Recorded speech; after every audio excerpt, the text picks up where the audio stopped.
Hey! I'm back to review another sunscreen today. It's the Replenix UltiMATTE Tinted SPF 50 Plus Physical Sunscreen. Okay, I'm not feeling exactly like myself this morning. I just feel like something bad's gonna happen. I've tried the untinted version, but never this tinted version. It's marketed as a BB cream, sort of. It's claiming a universal pigment. I don't know how you can have both the BB cream and a universal tint. We're going to test it out today to see what the coverage is like because, in my opinion, if you're going to claim a universal tint, it needs to be sheer. But always looking to add to my collection of sunscreens. So shall we get started?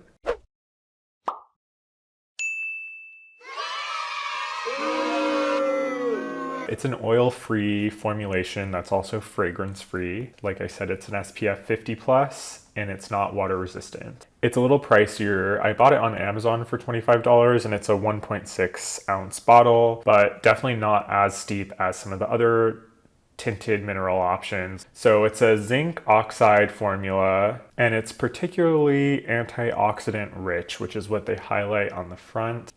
So it has green tea polyphenols, resveratrol, vitamin C in the form of ascorbic acid, emblica, which is an Indian gooseberry extract, which ostensibly is extremely high in antioxidants and has soothing properties. They also have coenzyme Q10, which is naturally occurring in the human body and can possibly have antioxidant benefits when applied to the skin. In terms of hydration, they have phospholipids and ceramides in here, so both can assist with repairing skin barriers while providing hydration. I don't know, I mean, that's all I really have to say about this, and maybe this can be a shorter video. Fingers crossed. Comes sealed, which is great.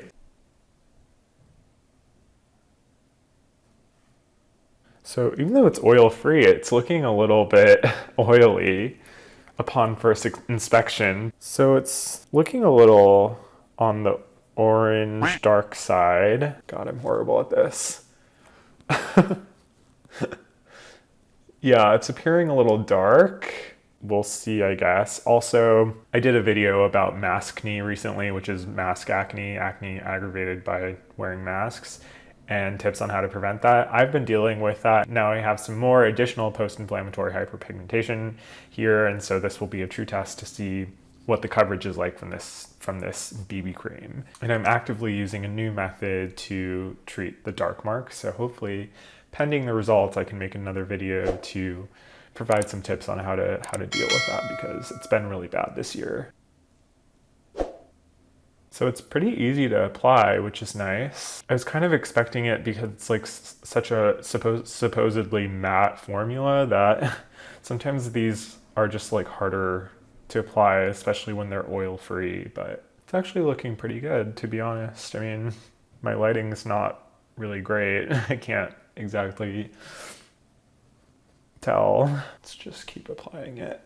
Yeah, so it kind of has that sort of silky consistency on the skin, which is a sign that it's kind of silicone rich, which I believe it is. It is. I don't mind that at all. I actually kind of enjoy the sensation. So that was kind of my first coat. I should mention I don't typically use these tinted sunscreens as my only sunscreen. I'll usually have a coat underneath it, and recently I've been opting for my Japanese sunscreens. Yeah, I'll use tinted as a final layer. To me, I feel like my skin isn't protected unless I have a tinted sunscreen on top. And that's because I think blue light isn't talked about enough and how it can contribute to photoaging, let alone hyperpigmentation. And so since I especially deal with hyperpigmentation issues, tinted sunscreens are a good addition to my everyday regimen. But I'll do another coat just so that we can see what a real world application would look like.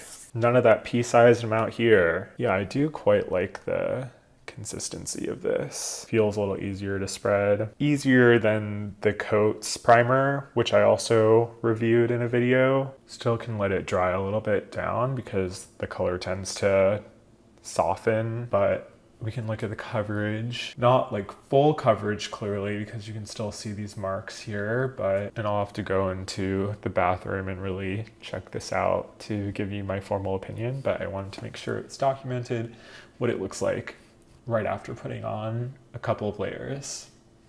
I'll be back with my final verdict, I suppose. I'm back and it's been like 20 minutes. It's a good option for me in my skin tone.